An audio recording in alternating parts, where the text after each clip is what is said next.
அடுத்து நஸ்ரீம் கிண்ணியா, கிண்ணியாண்டாலும் இலங்கை தான் நினைக்கிறேன். வியாபார முதலீட்டில் குறிப்பிட்ட அளவு நிர்ணயித்து, கிண்ணியாவா, கிண்ணியா தான், கிண்ணியா அந்த ஊரு பேர் கிண்ணியா, நான் போயிருக்கிறேன். அவ்வளவுதான் கிண்ணியான ஊரு, அந்த ஊர்ல இருந்து தான் கேட்கிறாரு. வியாபார முதலீட்டில் குறிப்பிட்ட அளவு நிர்ணயித்து, உதாரணமாக ஒரு 10-15% மாதத்திற்கு, அதாவது ஒரு கேள்வி சொல்லியிருக்கணும்னு நினைக்கிறேன். இது மதிமுகத்துக்கு வந்தது, இதுல புதுசாக கேட்டிருக்காங்க. அதே விஷயம் தான். ஒரு முதலீட்டில் என்ன செய்யணும்னா, ஒரு ஆள்கிட்ட நம்ம பங்கு வாங்குறோம் வியாபாரத்துக்கு. நீங்க 1 லட்ச ரூபா தாங்க, 1 லட்ச ரூபா தந்தால் மாசத்துக்கு என்ன செய்யறேன், ஒரு 15% நான் தர்றேன். 1 லட்சத்துக்கு 15,000 தர்றேன். 2 லட்சம் கொடுத்தீங்கன்னா 30,000 தர்றேன். அதுல 10% 10,000 தர்றேன். ஒரு தொகையை ஒருத்தட்ட வாங்கி விட்டு உங்களுக்கு லாபமாக நான் என்ன செய்யறேன், இத்தனை சதவீதம் தர்றேன் அப்படின்னு ஒப்பந்தம் செய்து வியாபாரம் செய்வது கூடுமா அப்படிங்கிறது அவருடைய கேள்வி. இது கூடாது. ஏன் கூடாதுங்கிறோம்னு கேட்டா, முதல் லாபம்டா என்ன? லாபம் என்று சொன்னால் அந்த பணத்தை போட்டு ஒரு தொழில முடக்குவீங்க. முடக்கும் போது அதுல லாபம்னு சொல்லி கணக்கு பார்த்து கிடைக்கும்ல. நீங்க முதலீட்டை விட எது அதிகமா இருக்குதோ அதுக்கு பேர் தான் லாபம். அந்த லாபத்தை எடுத்துக்கிட்டு இந்த லாபத்தில் உனக்கு இவ்வளவு எனக்கு இவ்வளவுன்னா அது ஓகே, லாபத்தில் பங்கு கொடுக்குறீங்க. 1 லட்ச ரூபாயை போட்டு வியாபாரம் பண்றீங்க. ஒரு மாசம் கழிச்சு கணக்கு பாக்குறீங்க, 1,10,000 ரூபாய் இருக்கிறது. போட்ட முதல்ல 1 லட்சத்தை கழிச்சு விட்டால் 10,000 ரூபாய் கூடுதலா வந்திருக்கிறது. இந்த 10,000 ரூபாய் என்ன செய்யலாம்னு கேட்டா, அந்த 10,000 ரூபாய் வந்திருக்கு லாபம். நீ 1 லட்ச ரூபாய் கொடுத்திருக்கிற, நான் உழைச்சிருக்கிறேன், நான் 5 வச்சுக்கிறேன், நீ 5 வச்சுக்க, இது லாபம்.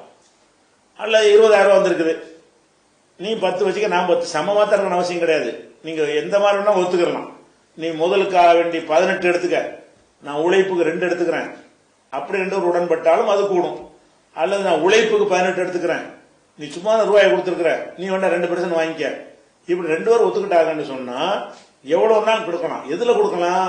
லாபத்தில் கொடுக்கணும். நீங்க 1 லட்சத்துக்கு 10,000 நிர்ணயிச்சிட்டீங்க, 10,000 தான் லாபம்னு உங்களுக்கு யார் சொல்லி தந்தா? எப்படி தெரியும்? ஒரு தொழில முதலீடு போட்டோம்னா லாபமோ ஒரு நஷ்டமும் வரும்.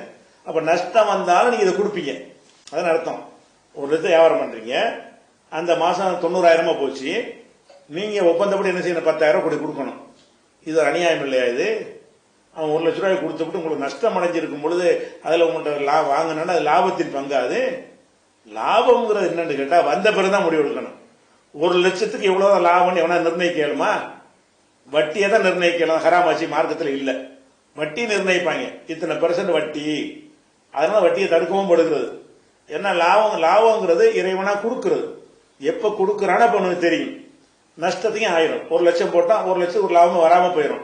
இந்தாப்பா 1 லட்சம் கொடுத்த, இந்த கணக்கு எதுவும் வரல, உனக்கும் இல்ல எனக்கும் இல்ல விடு அப்படின்னு சொன்னா அது ஓகே. அல்ல 1 லட்சத்துக்கு போட்டீங்க, 1 லட்சம் லாபம் வந்துருச்சு, ஆளுக்கு 50 ரூபா எடுத்துட்டு போங்க. 1 லட்சம் எடுத்துறீங்க, 90,000 ரூபாய் வந்திருக்கு, ஆளுக்கு 5 ரூபா நஷ்டத்தை ஒத்துக்கிறங்க. நீ மட்டும் ஏன் ஒத்துக்கிறேன்னு? 10,000 நஷ்டமா போச்சு, நஷ்டத்துல பாதி எனக்கு பாதி உனக்கு, அப்ப 1 ரூபாயில 5 ரூபா நான் கழிச்சுக்கிறேன் அப்படின்னு சொல்லி 95 ஆக்கணுமா இல்லையா?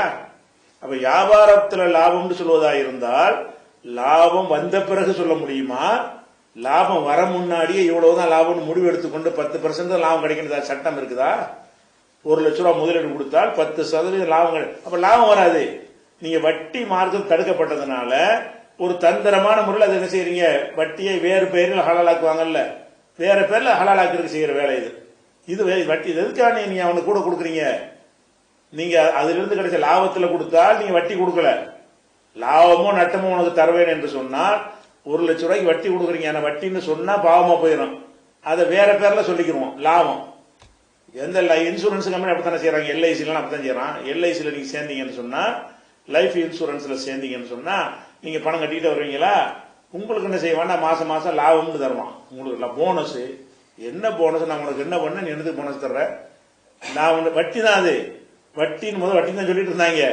முஸ்லீம்கள் யாரும் சேருவதில்லைன்னு நிறைய அவனுக்கு லாஸ் ஆகுது.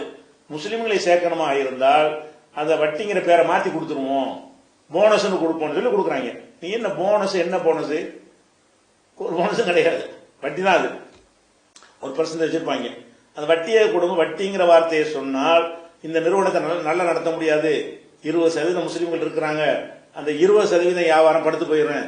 அப்ப எல்லாரையும் மேல வந்து இணைக்கிறதாக இருந்தால் வட்டிங்கிற வார்த்தையை தவிர்த்துக்கிறோம் அவன் செய்யறான தந்திரம். அதுக்கு இதுக்கு என்ன வித்தியாசம்? அதுதான். அதனால நீங்க சதவீதம் சொன்னா லாபத்தில் சதவீதம் பேசுங்க. என்ன யார்கிட்ட ₹1 வாங்கினாலும் சரி, 5 லட்சம் ரூபாய் கொடுக்குறியா, எவ்வளவு லாபம் கிடைக்குதோ அந்த லாபத்தில் உனக்கு இவ்வளவு சதவீதம், எனக்கு இவ்வளவு சதவீதம், அது நீங்க எவ்வளவு வேணாலும் கூட்டி குறைச்சி பேசிக்கலாம். உங்க 2 பேரும் உடன்படுற ஒரு விஷயம். அது கூடுமே தவிர லாபமா வருமா நஷ்டமா வருமா எவ்வளவு வருமானு தெரியாம இருக்கும் பொழுது நீ 1 லட்சம் கொடுத்தா 10,000 தரேன், வட்டி தான் கொடுக்குறீங்க. வட்டியில மட்டும் தான் இப்படி வரும். 1 லட்சத்துக்கு 10,000 பேசி வச்சு நிர்ணயம் பண்றது வட்டியை தவிர இதுல வருமா? அப்ப இது வட்டி. இது இந்த மாதிரி வியாபாரம் பண்ணக்கூடாது. கிடைக்கிறதில் என்ன செய்வோம், நம்ம 2 பேரும் ஷேர் பண்ணிக்கிறோம். நீ பணம் போட்டிருக்கிற, உன் பணத்தினால அது சம்பாதிக்குது, அதனால நீ கொஞ்சம் எடுத்துக்க. நான் தான் உழைக்கிறேன், அதனாலதான் கிடைச்சிருக்குது, நான் கொஞ்சம் எடுத்துக்கிறேன். அந்த கொஞ்சம் எவ்வளவு கூட பேசி முடிவு எடுத்துக்கிறோம். இதுதான் மார்க்கத்தில் கூடும்.